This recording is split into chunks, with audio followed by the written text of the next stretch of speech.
So as we open up here and people are starting to come in, we want to welcome everybody to this week's Business Unusual. Peter and I, when the pandemic lockdown had occurred, Peter and I spoke and said, what's a good resource we could be for the business community? And we figured it would be great to have a weekly show where leaders from industries that were getting hit very, very hard could come and join us and talk about how they're dealing with it and how they're moving their little corner of the world, forward. And Peter, of course, has been giving his insights into the market, which itself is incredibly unusual. But thank God, because as we talk a lot, had that market been down to 13,000 during this whole time, I think the burn would have been much greater on the business community. Today, we're super excited to have Dr. James Lentini join us, the new president of Molloy. Really super excited about this episode. We've been waiting. We wanted it to occur when universities were opening back up and talk about it. So Dr. Lentini, we want to say welcome aboard. And as I like to remind people, be careful what you ask for in life. You might actually get it, right? I mean, that's it. But really welcome and thank you for joining us today. Well, thanks so much, Joe and Peter, for having me on, and pleasure to be here. Despite the challenges, really delighted to be here as the president of Molloy College, new president of Molloy College, and to be here on Long Island. So in my short time here, I've learned a lot about Long Island and certainly about Molloy College. So look forward to talking today. So you were installed, I think, in July. Is that right? I actually came a couple weeks earlier than anticipated. There were some critical things going on. Drew Bogner, who had been here as president for 20 years, and I chatted, and the board chair, John McEntee, and I chatted. I thought it would be good for me to get here a couple weeks early to be involved in some of the critical decisions being made for fall. And this was about June 15th that I came in. When did the search start? So when did you start? Was it pre-COVID? Way pre-COVID. So yeah. I started about a year ago. It was like sometime in September, I think, was when the Molloy presidential search was underway of 2019. And I was named in December of 19. And of course, even at that time, no one had anticipated what might go on in the spring of 20. So. Yeah, I mean, for me and for the business folks that I talk to every day, back in March, it was like getting hit in the head with a bat. So I can only imagine that for you, that feeling was pretty much in line with what the business community was feeling. Yeah, no doubt. And, I mean, if there's a good thing about my preparation for jumping into the presidency here, I was at a place called Oakland University in Oakland County, Michigan. It's about 35 miles north of Detroit. I served as the senior vice president for academic affairs and provost there, which is essentially like the number 2 position on campus. And that university is about 19,000 students, a medical school. And you can imagine that in Michigan, same thing was going on that was going on everywhere in the world, including here. And that was all these campuses, businesses, everyone. But in my case, campus planning for what are we going to do for teaching as we go forward, for safety, how do we deliver the quality experience, how do we keep people from harm's way. And the other factor that has complicated all of this are the changing rules. So, governor in Michigan was doing the same thing that we're seeing around the country. Here's a rule today, and then next week it's a new rule. And that's still going on, but boy, in March it was just it seemed almost like every day there was a new wrinkle to it. It's very confusing, and it prevents you from planning. Is that right? Yeah, it does, because for example, at the very beginning it was like, well, okay, do we have to be 6 feet apart inside the classroom? What happens if you're outside the classroom? Do you have to wear masks if you're inside the classroom? So trying to define all these things, we had a lot of lawyers and others looking at the language. And we did, and Molloy has done the same thing to make sure we're interpreting what these things say correctly. And then even you can go as far as into the CARES Act funding, for example, which campuses did get some of that CARES Act funding, but reading the language there, which is often quite vague, needing to have a lot of interpretation to understand exactly what we were able to do within the law. Yeah, interestingly, and just as a side note, I saw yesterday that Michigan's highest court sort of struck down a lot of what the governor had done there. So that throws everybody else into more turmoil at that point. So it's really just an unusual time, right? It's just crazy. So one of the things we were talking a little bit before we launched, and I like the way you put it, a university is like a little village, like a little city unto itself with so many, competing factors. So let's, on a very macro level, right? The health and safety is obviously paramount, but how did you manage through this process? And you came in the middle of this, right? So were you able to get involved before your time to make sure that things were going the way you needed to? How were you able to get into that? Because that's got to be a really complicated thing. Yeah, so it has been complicated. So the one positive is that just like we were in Michigan in my prior role, here at Molloy, a COVID-19 task force was working hard. So this was a cross-section of leadership here and other people on campus, faculty and others, to look at various issues. And they were on top of it. I was quite impressed when I got here in June, and I was having conversations, just so you know, before that with the leadership team here to make sure that we were doing the best job we could of keeping me apprised, so that when I got here, it wasn't a complete, complete shock in terms of what had been happening. So that task force had been planning ahead. They'd been already anticipating a lot of the things. So when I got here, I felt there was a really very competent team in place already. But the kind of things I got involved in even before arriving in the role, what was going on back in June-ish, maybe a little before that, we started thinking to fall, and we could see that it was certainly moving toward a hybrid model, and we knew that in June. So when I took this role, we could see it was very unlikely that campuses were going to be 100% face-to-face for various reasons. And we started to think about the pricing model. I mean, I know you've heard a lot about this, pricing models for campuses. So I was involved in the decision with leadership and with Drew Bogner at the time and the Board of Trustees of trying to think about what should we do with our tuition pricing? We're private. We actually are the second lowest, our most cost-effective private on Long Island. So we feel like we're pretty well priced for the average family right now, but we decided to freeze tuition. And that was a big decision going into this year. Now, it challenged us in a lot of ways because typically we're doing, a tuition increase just to keep up with inflation every year. And we didn't do that. So I was involved in those kind of things ahead of time. But when I got here, the team already had in place several either things in motion or recommendations that then I was able to weigh in on in terms of how we would manage campus spaces, from residence halls, which had, we made triple rooms, for example, only doubles, not triples. But even there, we had to wait for the governor to say, is it okay to have double rooms, and those kinds of things. I'm just giving you a taste of it and could go into a lot of detail. Sure. Yeah. Sure.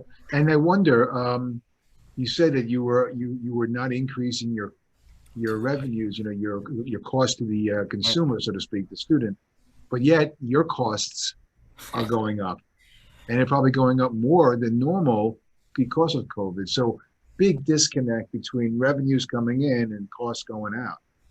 Peter, that's an astute observation and absolutely accurate. Our costs have not gone down at all. I mean, we made a priority here at Molloy to try to keep as many people employed as we could. So maybe a little different than a typical business model. We have faculty members, many of them tenured faculty members. We have a lot of staff. What's unfortunate in these kind of things for campuses is that oftentimes if you do layoffs or furloughs, they tend to be for those people who might be in those kind of categories of employment that are lower paid. And it's really unfortunate. So we tried to prioritize that we would keep people employed and do everything we could to try and keep everything moving ahead. But you're absolutely right that the cost didn't decrease. I mean, the cost increased. We had to do more with technology. We needed more training for faculty members, some of whom never taught online or remotely before, who did an amazing job, by the way. I think at Molloy and a lot of other campuses done a similarly great job of this, converting very quickly. Now, the difference between March, when everyone was forced to go remote at a moment's notice practically, there was time to plan for fall. So a lot of the professors took a lot of their own time to get extra training to say, how do I convert my course to online that's going to be good for students? So that's what we know. So you're absolutely right. The cost model, the expenses were more for us with all the safety protocols as well, whether they be fiberglass or plexiglass barriers and new door systems, new filtration systems, all these things that we put in were very expensive. Yeah, and capital projects too. I was talking to a contractor the other day, and he said the cost of a 2x4 has gone from $2 and change to $6 and change, right? So now that throws off any sort of capital projects that people were expecting to have on campus as well. So, really crazy stuff. Have you seen, so I'm curious with the incoming class, you guys have an incredible nursing program there. Have you seen an uptick in nursing students? Have you seen a change in what people are majoring in as they enter in this fall? We, like a lot of campuses, what we were worried about was that enrollment would decrease. And, in fact, some campuses, I talked to my fellow presidents, are seeing a precipitous decline because students either waited a long time to make a decision to go to college or take a year off or go to community college. We're lucky at Molloy that while we saw a slight decrease in some areas, nursing actually at the graduate level I think is down a little bit, but a lot of this has to do with clinical placements and other things that are challenged right now. As soon as I got to town, I started to talk to all the hospital systems. As you might imagine, especially a few months back, hospitals could not allow nurses and other medical students into hospitals to do the clinical training they need for the degree because of COVID. Now things have gradually loosened up, and now we've got our students back into the hospitals, though maybe not back to all completely normal levels yet. So, by and large, our enrollment pattern is about the same. We're just there's been a slight decrease for this year, which we expect to get right back to normal, if not next semester, by next fall. So, the losses for us are in the range of what we talked about with freezing tuition and trying to keep costs low for parents and students. How is it with managing the faculty? So I imagine that one of the challenges of a president, particularly for a president that's coming new into a system, is managing a lot of personalities, shall we say, and shifting to online teaching in a world where that has been resisted for a long time. So how has that been from your perspective? Great question, Joe. Maybe an advantage I have, I'll say maybe, I really am a career academic. I came up through the ranks. I was assistant professor, associate professor, full professor. I came through academia. So I certainly am a faculty member, although I've, gone into more administrative role later in my career. So I certainly understand the faculty passion and desire for what they do and keeping quality high. So I think always faculty members have the right sentiments, but they're not always quickly convinced that changing teaching methodology is a good idea.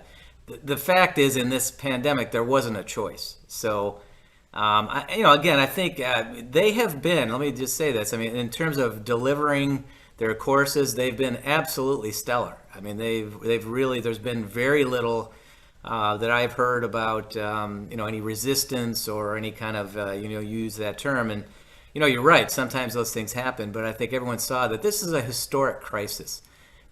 I think it took several months for people to get that in mind.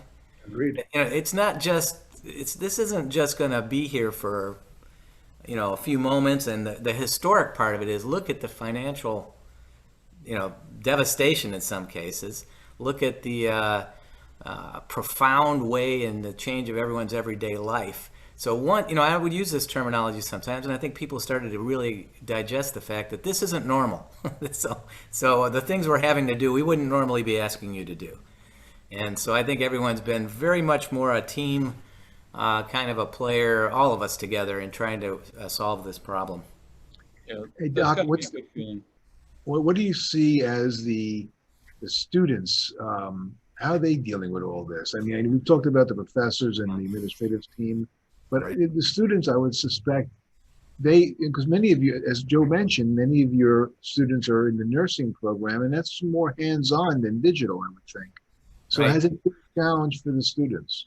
You know, the students again have been wonderful. I just had a meeting with the person chairing our COVID-19 task force. Janine Biscari is her name. She's our vice president for student affairs. Sorry, and she and other VPs and others have been keeping me apprised. Now, Janine has weekly meetings with parents and students practically, and she told me the last one they just had is that, quite understanding from parents and students. So they've been great. I mean, I will say though, here are the challenges and the difficulties for students.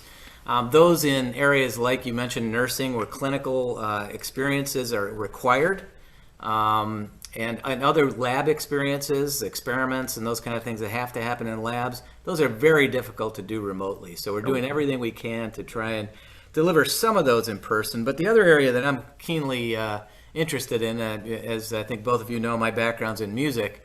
So the arts are just severely challenged. You can't really have choirs together. You can't really have wind ensembles close proximity. So no one knows yet exactly.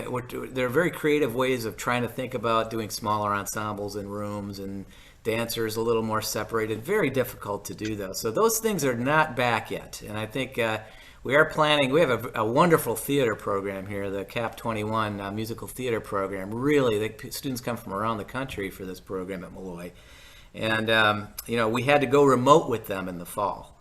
And certainly, that wasn't what anyone in the musical theater world wants to do, but no choice. But next semester, we'll have them back at the Manhattan Center. We believe that's our plan right now, and try to do more face to face. Let's hope. Yeah.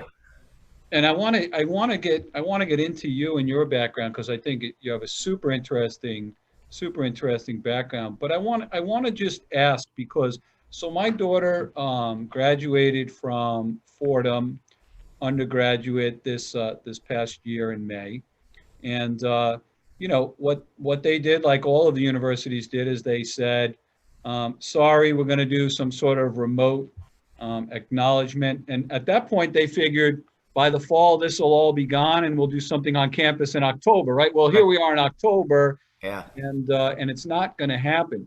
And I think because fundraising, and I served for 10 years on the Stony Brook Alumni Association board, and I actually was one of the people to first meet your predecessor when he came in, Drew Bogner.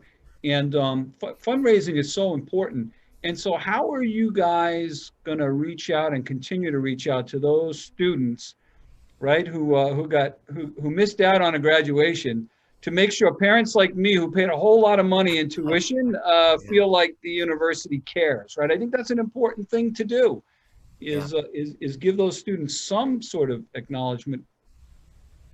Yeah, no, I agree with you.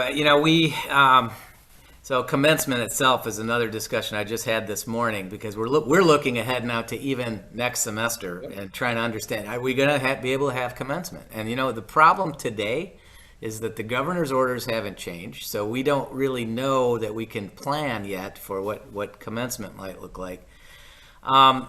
You mentioned the fundraising part. Let me try to talk about that for a minute. We are going ahead, and I think we're being a bit creative here, and I think it'll be successful. We're doing it. We typically have a gala here every year at the Madison Theater. We have this wonderful theater at Molloy's campus, the Madison Theater, where you have a lot of high-level professional performances with major artists that come in and perform from outside. So this year, on November the 28th, we're doing a virtual gala. So it's going to be online. It'll be streamed live. A lot of it will be pre-recorded, etc. But you'll see it in real time on November the 28th at 7 p.m. We've got Paul Schaefer from the David Letterman show, the musician, is part of this. You might know the singer Melissa Manchester. She's going to be singing some songs on this. Ralph Macchio, the actor from Karate Kid, will be part of this, and a lot of other featured people. We will have a major gift announcement, so we are getting donor support through this pandemic, and we hope to be able to raise more student scholarship money, because I think really the way we help students the most is to try and come up with ways to help them pay for their tuition. And those are we spend millions of dollars on that every year, And our goal is to try and raise more money for scholarships. So that's my hope for our parents and students, is that we can continue to raise more money to make tuition more affordable. Yeah, and a lot of folks, particularly in the fundraising space, have said, 2020 is okay with the CARES Act and PPP. I think folks, were able to meet, or at least, redo their commitments to make sure that the organization. I mean, it's 2021 where folks are really concerned from a fundraising perspective. So looking forward, right? How are you thinking about what 2021 is going to look like? Well, another conversation I just had. So this task force that I mentioned is planning now for next semester and then looking ahead. So right now, again, if we're sitting here today, it's hard for us to make a lot of different plans for next semester. I'll tell you why. Well, if 6-foot distancing inside buildings is still required, then our methodologies don't change very much for next semester. But thinking to fall, now I'm being a little bit optimistic here. If there are some improvements in the, whether there's a vaccine, all these things we keep hearing about, my hope is that we'll be much closer to normal by fall 21. Whether it'll be all the way to normal, don't know. But, I think that's what my hope was, that we'll plan next semester, at least today, close to where we are now, maybe with some modifications depending on what the governor says. And then by 21 fall, again, reading tea leaves becomes the challenge for all of us. But I think we'd all hope, I mentioned the arts and I mentioned the clinicals and all these things. It's going to be hard for us to continue like this. If we have to, we will. But my hope would be that we're close to normal or closer to it. So you also mentioned Molloy as a total private university. Do you guys receive any governmental assistance on any levels, or is it all fundraising? It's all fundraising and tuition. And we did, by the way, though, privates did get some percentage of the CARES Act funding that came from the federal government. So a lot of it, half of it went straight to students in the form of cash. I mean, we really went right to students. We were the pass-through for half of the funds that we got, and the other half could only be used for directly COVID-related expenses. So if we were doing facilities upgrades, COVID testing, those kinds of things. Yeah, those are certainly challenging times. But in reading your background, you seem to be eminently suited for fundraising, right? You're not shy about it. You've done real well in the past, and that's the board of trustees there must be saying, "Thank God we picked this guy who knows how to fundraise," right? Thank God. Well, I hope they're still saying that, and it's been several months already that I'm here. So no, I think fundraising has always actually been an interest of mine. So the president role, and even when I was dean for 10 years, and one of the places I was dean, a place called Miami University in Ohio, which actually is a 200-year-old plus university with a very robust fundraising enterprise. Yep. So when I was there, they had done a $500 million campaign that I was part of. And I learned I had a lot of good experiences along the way, good practices in fundraising, and traveled around the country, meeting alums, business owners, and others who were passionate about the institution and interested in giving back. And that's what I intend to do here at Molloy once we can get a little bit back to being able to travel and meet people face to face. But as I said, with the virtual gala and other things, one thing I am able to do now is golf. I try. And I'm meeting a lot of people on Long Island just through that. Well, Joe's a top-tier golfer, so you need any lessons, just go to Joe. Well, I'm wearing my golf attire because I have a 3:45 tee off today. Oh, that's great. Well, love to get out there with you sometime. I'm not that good. I mean, I'll admittedly say that, but working on the game, and I love getting out there, so it's a lot of fun. Yeah, I'm a very casual golfer, but on Long Island especially, you got to be out on the golf course to. I wanted to ask you. I'm sorry, Joe. I wanted to ask you though, Doc. You said you weren't receiving any support from any government agencies or government, but isn't Molloy College a Catholic university, a Catholic school? It is. It's a Catholic school in the Dominican tradition. Dominican tradition. And do you receive any? You receive any support from the diocese or anything like that? I suspect not. Not in the form of cash of any sort. Some collaborations occasionally, certainly with the diocese, and but no, we don't receive financial support. We're an independent Catholic institution. Okay, great.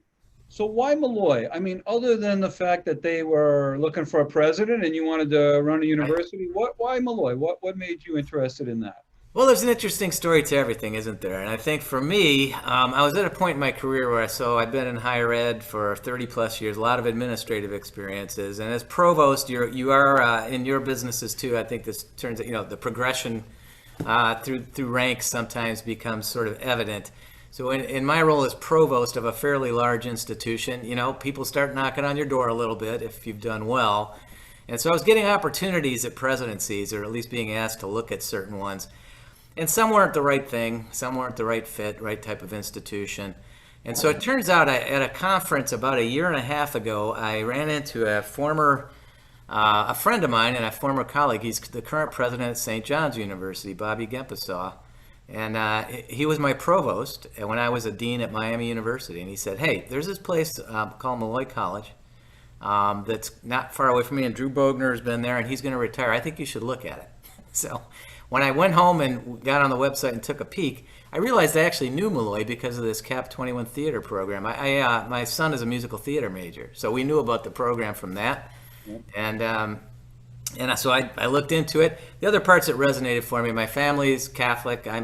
We practice. My wife is we're all musicians or artists. My wife is a soprano and a published author.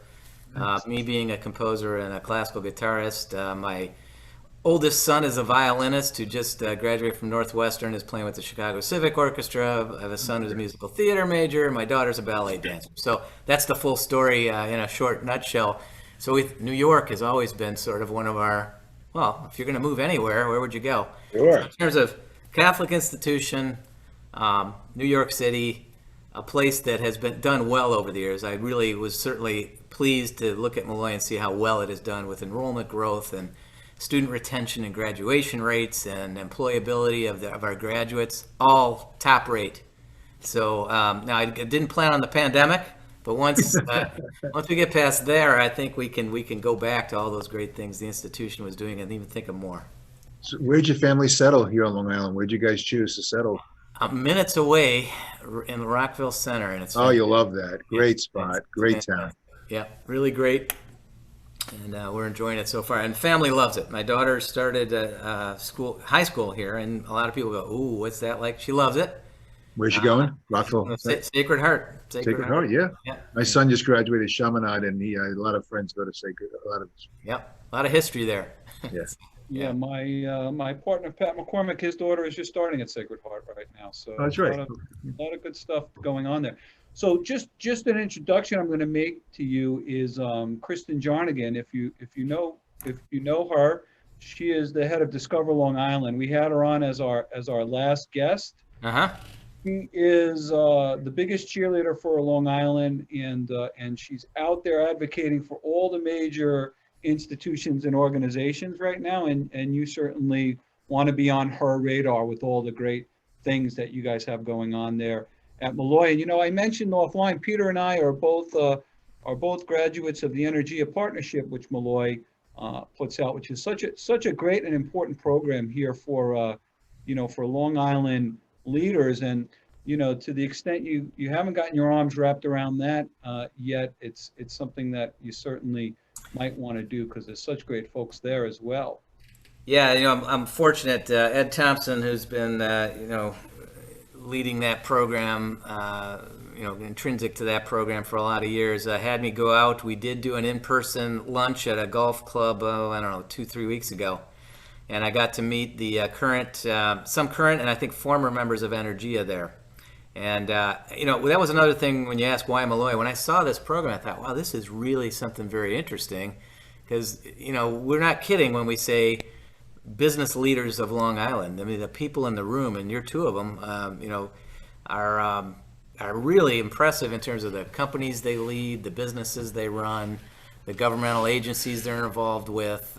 They come from all parts of our community on Long Island, and what a powerful group that Molloy sponsors. I mean, this is something Molloy started.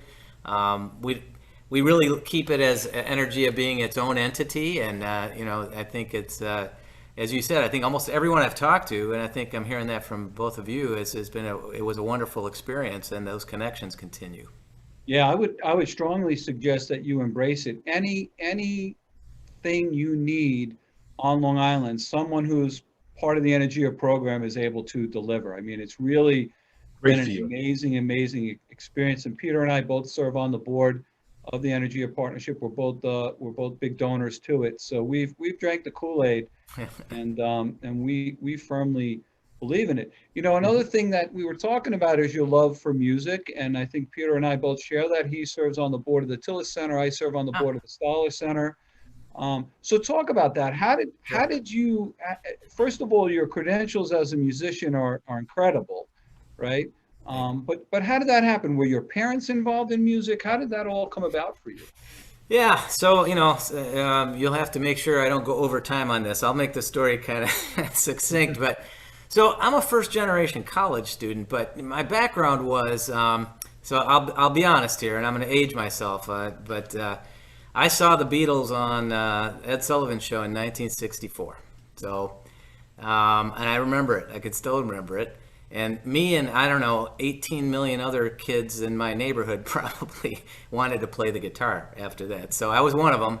Took a little while after that, a couple years anyway, where my mother got me lessons. My mother played the piano and had some training as a musician, but I'm from an Italian family who all sang around the house. My grandmother had a wonderful soprano voice and would sing in Italian and Latin and those kinds of things. I sang in choir at an early age, those kinds of things. So when it got time for me to go into college, here I grew up in Detroit, and what a great musical town. That's one thing it has going for it. Motown. Motown, and I mean everything from Motown to rock to classical to jazz, really. Detroit can speak to all of that.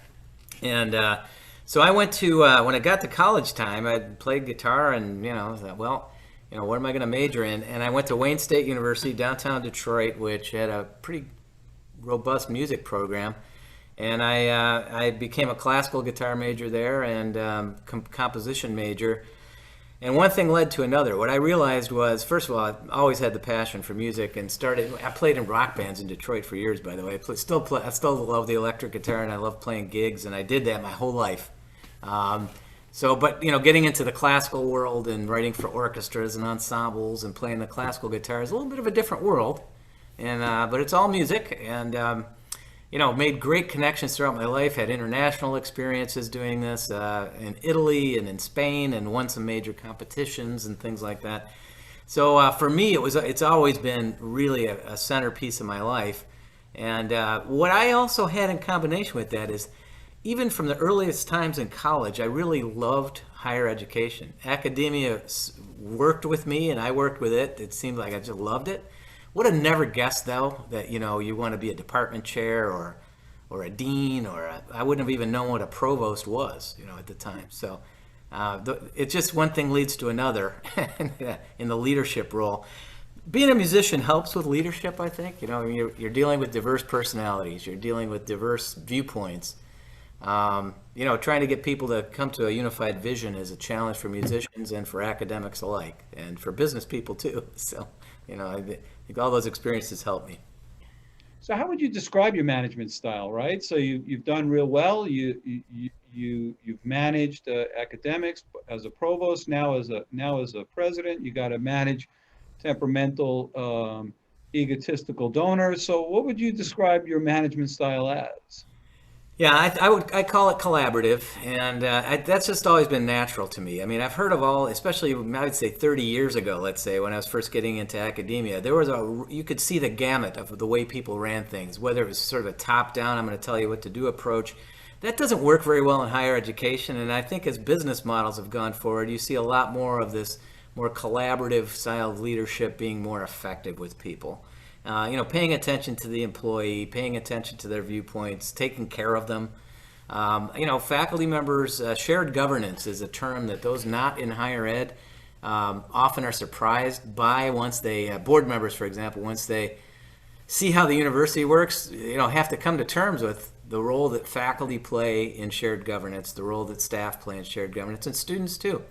So, I think probably the style is one where you want everyone to have a voice. You realize, though, that at the end, especially the president really has to make the decision, or if you can't come to consensus or simple decisions, the president and board really need to work together to make those.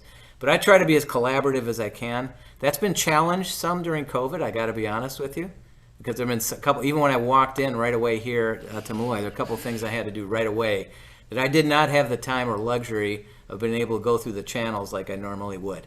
So, but some of that's just because of the crisis, and I, fully expect to be doing all those things I've done my whole career with collaborative leadership. Yeah, it's a great point. I mean, more than just as difficult, if not more difficult, in managing academics are managing lawyers, right? And so what I try to be is very transparent, because I know I have to make the decision, but I want them to understand why I'm making the decision that I'm making. And I think that's great advice out there. Peter, I'm sorry, I think I cut you. Okay, no problem. Dr. Lentini, when I think of Molloy and all the attributes that they bring to the table, of course, I think about Energia, but I also think about the nursing program. And given that, and let's face it, your program is top tier. I mean, you've got all the accolades. These young people that are in your program today are living through a pandemic. They're living through what they would never think they would ever live through. And they are on the front lines, or will be, or would have been and their older colleagues are on the front lines of this. I wonder if there have been stress. I'm assuming there has been. I'm wondering if there's been dropouts. I didn't sign up for this. It's not what I'm thinking. I mean, I'm wondering what their spirit is like, and I'm hoping it is strong and still resolute to their profession. Yeah, I think it is. I mean, they've obviously, I don't think nurses have ever been more valued or understood as the value they have in our society than they have recently. I mean, it's already a vibrant profession before COVID, but this is just goodness. I mean, the people look at what these folks, I think we all know this, bring, the courage they bring to this. I mean, some of these folks, and I've talked to a lot of them, wouldn't dream of not going to the hospital to treat patients, even with COVID out there in the world. And, our students still, I think, are committed, to this profession. They love the profession. So I think there's as much excitement about it as there ever has been, even with some unknowns in the world as to what this is all going to look like going forward. But no, they're doing great. Our nursing program is doing great. The only challenges we have is actually, quite frankly, capacity, because we have so much building space. There are so many clinical placements, and there's a lot of competition for that out there in the world. A lot of hospitals here on Long Island, thankfully, and in the New York metropolitan region. But with the number of nursing programs and everything else, I think the future challenge for all of us is going to be, how do we get the training experiences for all of our nurses and others in the medical profession that requires the collaboration with the hospital systems. So that's the only thing. But in terms of spirit, courage, drive, students and our faculty are just doing fantastic. And before COVID, last year before that, what was the placement rate of a Molloy graduate from the nursing program? I mean, it's as near 100% as something can be. And if you actually, what Molloy gets high accolades for, and another reason, as I was looking from the outside saying, that place is doing just fine, is the salaries of our nurses are also quite high in comparison. Of course, we're in New York, so that helps, but they not only get placed, but they get good first jobs when they get out. So it's so a young person, a young man, a young woman could say to themselves, listen, this is what I want to do, and they could say to themselves, I can do it locally on Long Island for whatever reason they want to stay here. I mean, for a lot of reasons they want to stay here. Maybe they're caring for a parent or what have you. Or maybe they just want to stay on Long Island. And now they could say, I could actually see a footprint or see a glide path to where I can graduate from a school right here in my backyard with a degree in nursing, get a job right here in my backyard, and have enough income to be able to live here. So it Yeah, really that's right. prevents a major brain drain, a major talent drain. Yeah, no, that's absolutely right. And what I'm looking at is, people will always ask me, "What's your vision?" Vision is it's big in the business world. It's big in higher ed. What's the vision for the future? So we've done so well with nursing, drawing from Nassau County and Suffolk, basically, that I see great opportunities for expanding beyond this region. I still want to maintain that strength, and I have no problem whatsoever if most of our students come from Nassau and Suffolk. That's just fine. But we can expand likely into some other areas, and we're looking now at thinking about some of our other majors too. So my view for the future, right away, even before I got here, was let's take a look at what we can do in business. Let's take a look at what we can do in education and in arts and sciences, because we have great opportunities, great faculty, great students in those areas as well. Certainly built our reputation. That nursing program has been so good that everything else might not be seen. But arts and other things are also strong, and we can really grow the area and maybe recruit a little bit more from other areas. I'll mention one other thing now that you kind of bring that topic up. One of the things in the Midwest going on, but this is going on nationally, and I mentioned it here because I looked at New York's background on this too. There are a lot of adults out there in the world in the New York metropolitan region, where I was in Michigan, same thing, who have some college but no degree. So they've taken credits and for whatever reason didn't finish. Oh, And you'd be shocked to see how many of them got really close. Maybe they got within a year. Maybe they got within a couple of courses. really? And so the reach out is to think about, you might call them adult learners, but to try to figure out what kind of programs would get them back into complete. And in New York metropolitan region, there was 1.8 million people or so in this category. Really? Have some college and no degree. So we think, and obviously I'm a college president, so and I believe this even if I weren't a college president, the best path to a sustained and good paying career is a 4-year degree. And adults a lot of times will go into some area of making money for a while and may realize I need to retool, or I need to, maybe I need to go finish that degree. So we're looking at that here at Molloy, of the adult learner with some college, no degree, and we look. So that's really interesting. So it's an addressable market of 1.8 million people locally who are just shy of a 4-year degree. That's really an interesting, target market. And let me ask you a question. Do those prior credits ever expire? For undergraduate, there's a long lifespan. Every institution might have their own rules for these, but typically you can transfer in any credits with almost any amount of time span. Graduate degrees sometimes have a more limited lifespan of those degrees, but for undergraduate, they usually can hold over. And I think what behooves us at the college and university level is also to be accommodating when we look at someone's credentials. Of course, we want them to succeed as well. We want to make sure they're prepared, but that's what we're looking at, making this, streamline it for those adults or transfer students who want to come to a Molloy and have the programs that are relevant to what they would like to do for a living. Yep. Hey, I want to talk about the other programs, but just to put a punctuation mark on the nursing program. So one of our prior guests was John Flanagan from Northwell. I don't know if you know John or you've met him. John's a former Senate majority and minority leader. He was in the Senate for 30 years. He left and he's heading up Northwell's sort of Long Island recruitment effort to partner up, and he would be a great person for you to have a discussion with in terms of placements. So I met someone at Energia from Northwell. I don't think that was John, but we had the same conversation about this, and all the health systems are really important to Molloy. The Catholic Health Services, Mount Sinai. We talked to Winthrop. We talked to most of the folks around us because our nurses are placed in every one of these systems. So yeah, it'd be good for you to talk to John. He's been around a long time and just a terrific guy. Let's talk about music going forward, right? So one of my big concerns, and you touched on it, and we're very supportive of the arts. We made a very big donation to the Stoller Center right before this all happened, and then they had to shut down. So I get it, right? But we have to save the arts as well. That's a big passion of mine, and a big concern. And even things like churches and synagogues not being able to get together, and choirs not being able to get together is a big hit right now, right? So having spent your whole life in music, how do you see us being able to move that forward?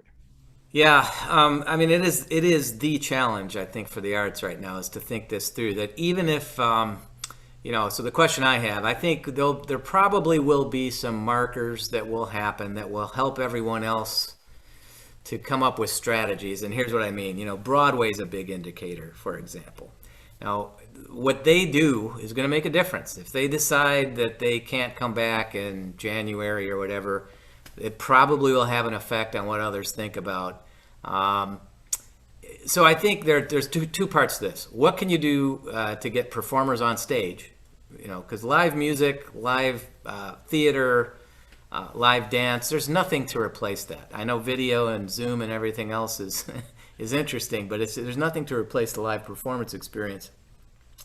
So I think there will be a great desire to get it back, and I believe that people will go back. But I think, will seating be the same? All those things are the questions I don't have the answer to, and it's going to take a lot of smart people to figure it out. But I think you mentioned something important. You mentioned support for the arts, and you mentioned donor support and things like that. I just saw a headline, I think it was New York Times, that some iconic institutions, are barely getting by now because there's no revenue anywhere. They're not making any money. And the performers, by the way, these people in orchestras, they're not making money either, by and large. So how long this goes on could have a forever effect if there isn't some kind of intervention. So I am hearing more from those philanthropists in the world who have an interest in the arts. I think we're going to count on them to help get through a certain period of time here, and maybe to get up and running until things can get back to normal. So I think the philanthropic community, I hope, is watching and paying attention. There are a lot of needs in the world. You mentioned the arts. This is certainly one. If people care about the arts, that this is a time to try and think about how to help them through this really gruesome time for the arts right now. Yeah, I think you're right, though, because I was reading an article about some folks at a restaurant, jazz club, that just reopened on the Upper West Side of Manhattan, and how the folks were sitting outside, in fairly chilly weather, just to listen to the to the performance that was going on there. So they're innovating. Yeah. And that's fine for September, October. A little chilly in December and January, and so yeah, I get it. And the sad part is, of course, if it were to progress and stay closed, that has a compounding impact on the new people, new kids that want to go into that industry and want to become performers. And now they say, you know what, I can't even get there's no work. Why should I be focused on that? Well, you've brought up something very important, and that effect, there's no doubt. I mean, could have a chilling effect unfortunately, on those who want to study the arts, and especially right now. I think what's been hard for us in higher education, for example, is we've got a lot of arts majors here at Molloy, those in the musical theater area and music therapy and some of these other programs, and for those who count on dance, for example, to say, well, I'm going to be virtual. Is this the experience that, we're going to deliver it, and we are, but we're all hoping, and I'm remaining optimistic, we'll get back to closer to normal as soon as we can. And but you're bringing up the things that I think are the concerns for all of us. That you don't want this to have a forever effect, I guess. And that's the challenge. Yeah, the arts, to me, just like organized religion, it can't really have the impact in a virtual setting. You need that presence, you need that energy, you need to feel your fellow humans having that experience around you. That's right. To really match it. And I'll tell you that one of my very good friends works on the set of Saturday Night Live, and SNL just had their first show. Right. And they are very seriously understanding that they're the ones who are going to lead us back to Broadway, Right. that they really want to make it a success so that Broadway and the rest of live performances can open up. And it's very emotional there right now. As I was talking to her just last night, it's very emotional there right now, but they understand that the whole epicenter of the arts are looking at them to see how are they going to be able to bring back this live. Right. And so fingers are Right. really, really crossed that we can get back there soon. It's a huge void in my life, as I know it is in so many And others. these theaters still have to pay their bills. They still have to pay their mortgage. They still have to pay their facilities. They just can't shutter the place and call it a day. So, think about their costs without any revenue. It's an upside down kind of business model. It's really been very impactful to a lot of these organizations. There's no doubt. I mean, and I feel bad for so many. I feel like we're the lucky ones. I mean, I'm here at a higher ed institution where we're getting by here. But restaurants. I mean, how do you make ends meet with 25% capacity or whatever it is, and there's 0% capacity in these arts venues. So there's nothing going on, and that can't last forever. So, but I think you're absolutely right. I think you mentioned Saturday Night Live. What the Met does, they made an announcement to delay until fall 21. And my son, who's a violinist, immediately texted me from Chicago saying, "Oh no," because people follow each other a bit, especially when you take these iconic institutions. I think though the flip side will be when they start to figure out how to do this, it will offer a beacon for others to say, "Oh, maybe we can do it too." Right. And I think that will start to happen eventually. Yeah, and listen, the business community just has to support the arts. It just has to support the arts. There is no way we can let it go away. Last few minutes that we have, let's talk about higher ed in general, right? What it's going to look like in the future. I mean, I come out of a technology world where 20 years ago we couldn't get Zoom conferences in higher ed. People resisted it. Now there's no choice, right? So what is it going to look like? Even when there's a vaccine, it's never going to go back to the way it was. How do you envision it? Well, it's been an interesting lens that has been put to all of us in higher education with this pandemic. Stuff we would have never been able to experiment with before. And if there's a silver lining, it's that we've learned, like you just said, before the technology wouldn't work, you wouldn't try it maybe even. Now, almost everyone has had to do this, so I think certain faculty members, others in different kind of places have thought about, well, we can deliver this differently. My wife's a voice teacher. She can do one-on-one lessons virtually. I mean, all these things that you wouldn't have done as much of before, you realize, there's an alternative. This is okay. Here's where I see it going, though. What's been interesting to me is to see, and I think I mentioned this earlier, almost at the beginning of our talk today, several years ago it was, all of education is going to be online and no one's going to want to be face-to-face anymore. And what have we heard loud and clear through this pandemic? It's been parents and students saying, we're not paying for remote learning. We're paying for the experience on a campus. And I think there's a lot of energy to get us back to as close to normal as we can be. And I take your point that it might look a little different. Our safety protocols may be more stringent for how we manage the classroom spaces, even spacing seats and all these kinds of things. But I think we'll be face-to-face. But I do think that online, take graduate students, the kind of programs before that we weren't delivering remotely, which are a great benefit to graduate students who have jobs and maybe families. I think we can expand the online opportunity on top of the face-to-face in ways that we never thought of before. So I do think that this mixture of online and remote and in-person is going to be the way of the future. It's not necessarily new, but I think the mix is going to be different. And I think there are those faculty members who actually, quite frankly, have realized, hey, this is a pretty effective way for me to reach students I wasn't reaching before. Yeah, I think that's right. I think education in our society runs parallel purposes, right? We want to technically educate the students, but many families rely on K through 12 so that they have time to get out and work, right? And for me, like with my daughter, I wanted her to go away and grow up a little bit and socialize and see more diversity and get out of Right. this sort of Bubble. cast on Long Island and go live in the Bronx and see what's really going on in the trenches. And we need that. We need that, I think, in order to become better, more fuller human beings as well. Yeah, that's absolutely right. And I think, in an age already where we're already challenged, it seems like, with these phones and everything. I know if you have kids, you know how this, I mean, we're all addicted too. I mean, in my business, I'm constantly being messaged and everything else. But, for students not to be able to have that face-to-face interaction is a real negative.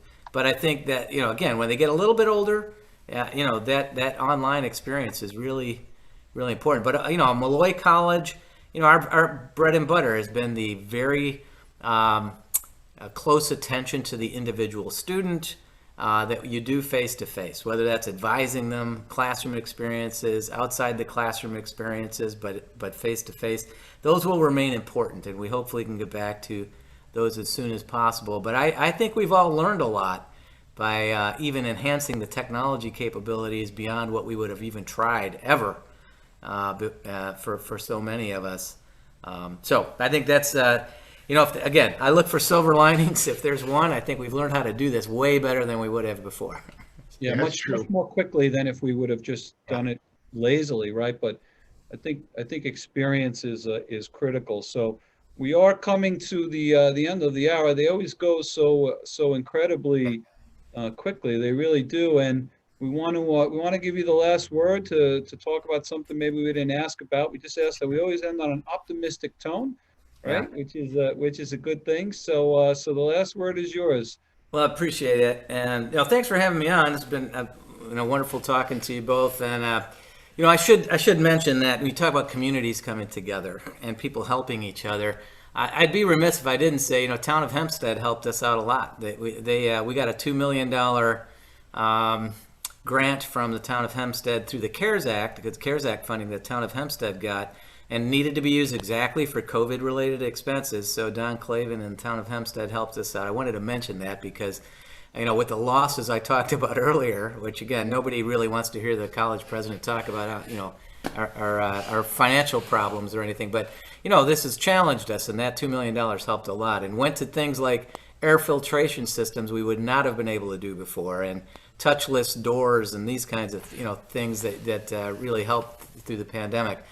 So I'll go back to, though, on a last word. I said, like a lot of things in our society we talked about, the arts, business, our livelihoods out there, higher education is an important part of the fabric of not only educating our students, but being contributors to our community. So one thing Molloy's been really keen on all over these years, you mentioned Energia. Think about that and the impact it has had on business leaders and then therefore their communities. So I think it's something that colleges are able to be at the center of. And we help our communities in so many ways, from housing those who are on the front lines of nursing. We had them in our residence halls, for example. These kind of community collaborations. Higher ed is important. In person is important. Being able to have physical spaces where communities come together is important. So higher ed has never been more important in our society. Before the pandemic, unfortunately, things have gotten politicized everywhere, and occasionally higher ed gets in those crosshairs, as if, there's always a question about expense and everything else. But I still maintain that a higher ed investment is a really wise investment for everyone, and it's going to take all of us together to help higher ed, to help our local businesses, to help the people in our own communities to get through this for the next, hopefully not too many more months, but it's going to be a little time yet until we get to normalizing. But Molloy's here to stay, and I think and we are very committed to try and educate our community and to partner with our community to be to help each other. That's great. You need to invest well. Your foundation needs to invest well as well. Peter, give us 30 seconds on the market. Where do you see it going? It's getting interesting, Joe, and Dr. Lentini. It's really interesting. We got the election, of course, coming up in a few weeks. We've got COVID and the glide path thereof. But put those aside for a moment. Think about the numbers. Think about earnings.